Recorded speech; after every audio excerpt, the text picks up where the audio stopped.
Alright guys, back at you once again. Gonna get the rest of this rust out of here as much as I can, how I can, with what I have.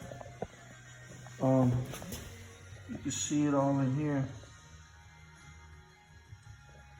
We're gonna try to take it out the best way that we can. Again, with what we have a little media blaster. We're gonna use that. One of these dudes. And one of these dudes. That's a must-have. A flapper. This one is kind of on its way out. So we tried the Hercules brand from Harbor Freight. And then we tried Diablo from Home Depot. They both do the job. I'll say the Diablo's a little better. But for the money that everybody's paying for these things, they're garbage. That wire wheel right there was from Harbor Freight. That's actually been the best. So I just have a little medium blaster. I don't have no big machine or nothing. So what I'm gonna do is probably, like I said, medium blast the rest of this stuff as best as I can, and also use the wire wheel.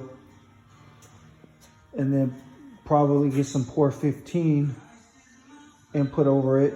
If not, I'm definitely gonna epoxy all this after I get all this crud out of here as best as possible. It's not gonna be 100%. It's not like it's going to the sandblaster. I'm not getting this thing powder coated.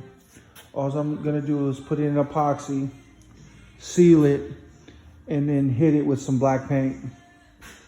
And then from there, I'll go ahead and use some clear from Tamco 7600 speed dry air. It's 2-hour clear, whatever it is. So it's gonna definitely be better than what it was, that's for sure. No, I'm not getting it powder coated. Don't have the money for that, and don't have the money to actually get it really sandblasted. So we're just gonna do with what we can do. We're on a budget, and there's nothing wrong with a budget. We're just trying to take the best steps necessary so it's not a complete disaster and a waste of time. Look at all the rust and stuff that fell out of there. So we'll get this thing looking sharp, looking good. I mean, once again, it's going to be under a car that is going to be driven. This is not going to be a car that's not going to be driven. So it's going to be driven. We live in the Northwest. This car is a convertible. It's not a convertible frame. But again, that's another story for another. That's another story, all in its own. Yeah. Some of you are going to be mad, but this is a 68, 70 frame. It's going on a 71 body, convertible Cutlass. This is what we did here to strengthen this. Boxed it all in with the kit. I mean, you go over YouTube, you'll see all this stuff.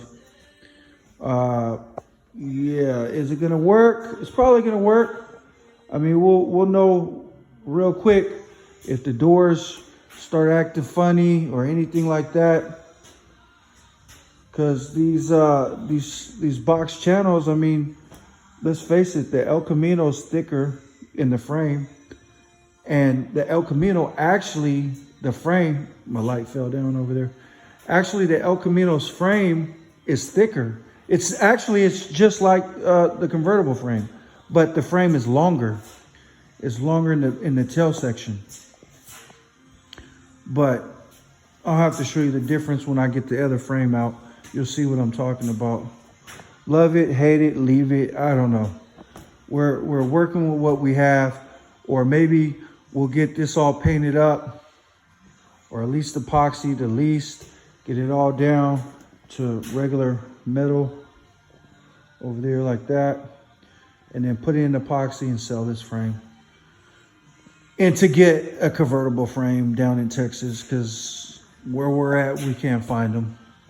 There's a guy down in Texas that has these frames all powder coated, ready to go, true convertible frames. I believe his deal is Gary's Frames out of San Antonio, Texas. Go check his website out if you guys are in the market for a convertible frame.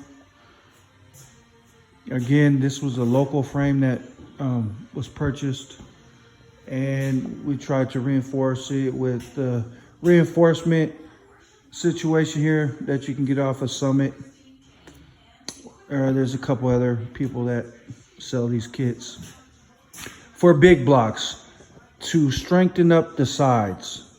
See, because if you guys know, the 68s through 72s, Chevelles, Cutlasses, you name it, they were all open right here along that ridge line. Or right here, along here, they were all open. So when you jack this car up, the frame would want to twist. Really cheap design. I don't know why GM did this, but they did it. This is definitely going to reinforce it. I mean, is it going to be as strong as a regular convertible frame? I don't know. I'm sure somebody, the experts, will tell me on here, but you know, we're working with what we have. This is what we have. And again, we might get this